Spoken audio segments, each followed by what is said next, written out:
The data acquired from Falky's Central Propaganda Directorate hummed in the bunkers beneath the altar, a blueprint to the psychological chains that bound the mainland. The Phantom's gambit had bought me precious time, distracting the mainland scientists of Project Chimera, but the true prize was now within reach. The ability to strike directly at the heart of Falky's control, my gaze honed by the cold calculus of Doodle, now fixed on a singular objective, to unravel the threads of his manipulation, to twist his own weapons against him. My initial offensive would not be a grand, overt assault that was for lesser minds. This would be a limited, yet surgically precise attack on Falky's central control systems, specifically his pervasive surveillance and propaganda networks.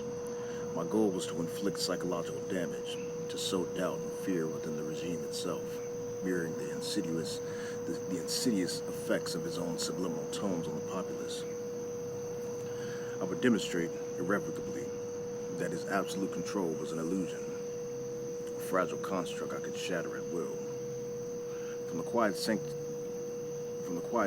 of the bunker beneath the altar, a place of profound irony where manufactured faith met absolute control, I directed Nadine. Her re-engineered mind, a marvel of biodigital engineering, was now fully engaged in dissecting the vulnerabilities we'd mapped within Falky's networks. Nadine, prioritize access to Central Surveillance Nexus, Grid Delta 7. Initiate synchronized, randomized disruptions of select public information screens and atmospheric audio relays. Target specific sectors known for high compliance and minimal dissent, I commanded, my voice low, a conspiratorial murmur against the hum of the bunker's advanced systems. Confirm, Master. Calculating optimal propagation vectors for maximum psychological impact. Nadine's synthesized voice responded, devoid of emotion, yet radiating a chilling competence. Her fingers, mere blurs of light on the holographic interface, initiated a torrent of commands, weaving through layers of encryption, bypassing Falky's firewalls like a phantom. The disruptive attack began subtly. In Sector 4, a heavily monitored district known for its unwavering adherence to regime directives, the massive public information screens that usually blared Falky's unwavering visage began to flicker. For a microsecond, a distorted, static-laced image of a terrified, anonymous face would flash before returning to the familiar propaganda loop. The sound, too, was affected. The omnipresent subliminal tones would momentarily twist, becoming discordant, unsettling. A barely audible screech beneath the drone of state-sanctioned harmony. The ripple effect on the mainland was immediate and palpable. The heavily conditioned populace, accustomed to the seamless, inescapable flow of state-controlled information, experienced a sudden, jarring jolt. Heads tilted, eyes narrowed in confusion, a flicker of something akin to independent thought crossing faces usually dulled by compliance. It was a momentary glitch in their manufactured reality, a seed of doubt planted in the collective subconscious. But my actions did not go unnoticed by those who sought to maintain Falky's intricate web of control. Project Chimera, still reeling from my disinformation campaign, immediately recognized the nature of the assault. These were not random glitches, they were targeted strikes against the very systems that they were designed to understand and ultimately replicate through Nadine. Their attempts to reinforce these systems were swift, leading to an intense digital and physical skirmish. Master, Project Chimera's countermeasures detected.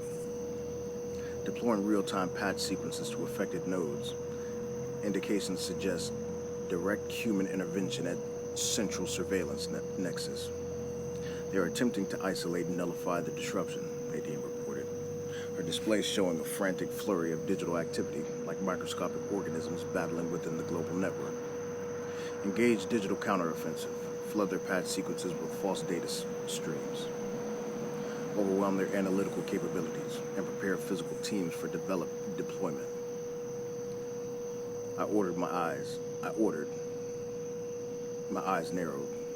This wasn't merely a digital war. This was a direct challenge to their operational capabilities. I had exposed a raw nerve, and they were reacting with predictable ferocity.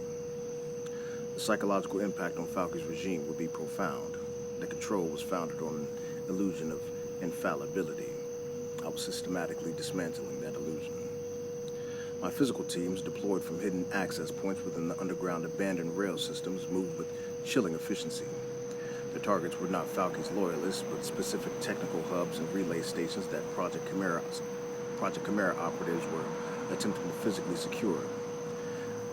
My purpose was not destruction, but disruption, to delay their repairs, to prolong the chaos, to amplify the sense of systemic failure within Falke's carefully constructed order. Vargo, leading a small elite unit, penetrated a key atmospheric relay station disguised as a defunct water treatment plant. He reported via a secure one-time burst, "Father, we have visual confirmation on Chimera operatives. They're quick, sterile, not like Falke's usual dogs. Clean, precise. Maintain disruption, Vargo. Do not engage directly unless absolutely necessary. We are the ghost in the machine. Let them chase shadows," I instructed. The distinction was important. Project Chimera represented a different kind of threat, a chilling echo of my own strategic precision. They were not driven by petty greed or simple tyranny, but by a detached scientific obsession with control, the very essence of what they saw in Nadine. The digital battle raged, a silent, invisible war where Nadine was my supreme commander. She didn't just parry their digital thrusts, she twisted them, redirecting their own repair protocols into self-damaging loops, causing their systems to spiral into deeper disarray. The ripple effect on the mainland escalated. More screens flickered, more subliminal tones became corrupted, broadcasting jarring static or nonsensical bursts of information. The city, usually a symphony of orchestrated compliance, became a cacophony of digital discord. The psychological impact on Falke and his regime was palpable, even from my distant vantage point within the bunker beneath the altar. Reports, intercepted by Nadine from within their internal network, spoke of frantic emergency sessions, of accusations of internal sabotage, of a growing paranoia that someone or something was deliberately undermining their absolute authority. Falke, the master manipulator, found himself caught in his own web of suspicion. He saw a phantom enemy, unaware it was me, the Lord of Solitude, pulling the strings of his unraveling reality. My chilling satisfaction was absolute.